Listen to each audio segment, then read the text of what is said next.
এই কদিন ধরে যা বৃষ্টি চলছে না, আমি অনেক দিন ধরে ভাবছিলাম মাটন খাবো আর গরম গরম ভাত। তো যাই হোক, আমার হাজব্যান্ড নিয়ে এসেছে আজকে, বললো মাটন কারি করো আর ভাত, আর কিচ্ছু করতে হবে না। আমি বললাম ভালোই হলো, যেমনি ভাবনা তেমনি কাজ। তো আজকে খাসির মাংস রান্না করব। তো তোমাদের সাথে শেয়ার করতে করতে একটু গল্পও করব, কারণ আজকে সেরকম চাপ নেই। আর বৃষ্টি পড়ছে, সেই জন্য খুব লোডশেডিং হচ্ছে। তো প্রায়শই আমি রান্নাঘরে কিছুই ভিডিও করতে পারি না, অন্ধকার থাকে। তো আজকে দেখলাম কারেন্ট আছে, তো তোমাদের সাথে রান্নাটাই শেয়ার করি। আর মাটনটা যখন আমি প্রেসারে সিটি মারি, তখন আমি একটু পেঁপে দিয়ে দিই, মানে ঘরে যদি থাকে পেঁপে কুচি দিয়ে দিই, এতে কিন্তু মাটনটা খুব ভালো নরম হয়। আগে যারা ডেচকিতে মাটন করতো না, পেঁপেটা দিত, তাতে কিন্তু মাংসটা খুব ভালো নরম হয়। তো বাটনা আর ভাজা যেটা টোটাল যা দেবো একসাথে কেটে নিয়েছি। এতটা পেঁয়াজ কিন্তু আমি ভাজাতে দেবো না, অল্প পেঁয়াজ আমি মিক্সিতে ঘোরাবো।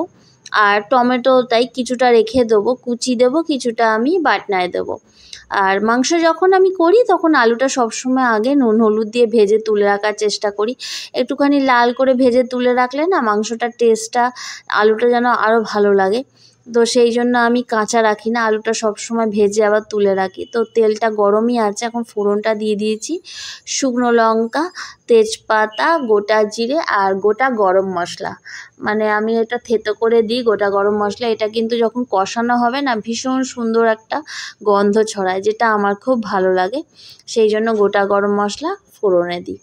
আর পেঁয়াজটা ভাজতে ভাজতে আমি ছেলের পিছনে খানিকটু গেছিলাম, কারণ ছেলেকে দিয়ে পুজো করাই। রবিবার থাকলে বিশেষ করে ছুটির দিনে আমি ছেলেকে দিয়ে চেষ্টা করি পুজো করাতে।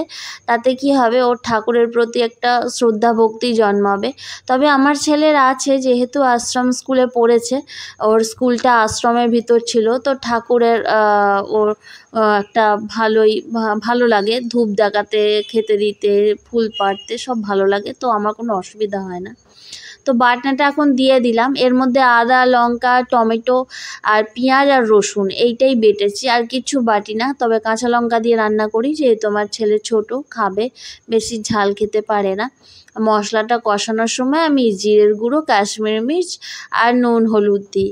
আর আমি সেরকম কোনো মশলা টশলা ব্যবহার করি না, কারণ আমার ছেলে খুব একটা মশলাপাতি পছন্দ করে না, লাইট খাবারই পছন্দ করে, বেশি রিচ রান্না পছন্দটা করে না। বিশেষ করে মাটন তো নয়ই, একটু ঝোল আলু খেতে ভালোবাসে, সেই রকম করেই করি, লাইট করেই করি।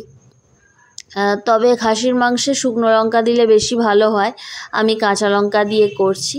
তোমরা চাইলে শুকনো লঙ্কা ব্যবহার করতে পারো। তবে আমি সোশ্যাল মিডিয়ায় তোমাদের সাথে একটা কথা শেয়ার করতে চাই। সোশ্যাল মিডিয়ায় যখন তোমরা নামবে না, তখন মনে করবে না যে সেখান থেকে ইনকাম করব, কারণ ইনকাম করব ভেবে যদি তোমরা নামো না, তখন 2 মাস 3 মাস দেওয়ার পরেই যদি তাতে কোনো ইনকাম না আসে বা কোনো সম্ভাবনা না থাকে, তখন কিন্তু ফেড আপ হয়ে ধৈর্য হারিয়ে ফেলে মানুষ। সেটাই বেশিরভাগ করে। সেটা তুমি ইউটিউব বলো, যেখানেই যে প্ল্যাটফর্মেই বলো না কেন, যদি ইনকাম করার মানসিকতা নিয়ে নামা হয়, সেখানে কিন্তু ধৈর্যটা তাড়াতাড়ি হারিয়ে যায়। কারণ বিশেষ করে সোশ্যাল মিডিয়ায়, ধরো ফেসবুকে তুমি ভিডিও প্রায়শই এক একজনের দেখবে, যদিও তারা মানে এনকারেজ করার জন্যই বলে, এই এত ডলার পেলাম, ওই অত ডলার পেলাম। এবার যখন তুমি পাবে না, তখন মনে হবে ধুর, আমার দ্বারা হবে না, ও ফেসবুকে এতদিন ধরে রয়েছি, কোথাও কোনো ডলারই তো পেলাম না, ওরাই পাবে, আমার দ্বারা হবে না, থাক ছেড়ে দিই, ধৈর্য হারিয়ে যাবে। তো কোনো চিন্তা না, ডলার, কত ফলোয়ার্স, কত কি ওয়াচ টাইম, কিচ্ছু দেখতে হবে না, জাস্ট এনজয় করো, যেটা তোমার ইচ্ছা সেটা তুমি শেয়ার করো। আবার আগামী ভিডিওতে দেখা হবে, ততক্ষণের জন্য টাটা।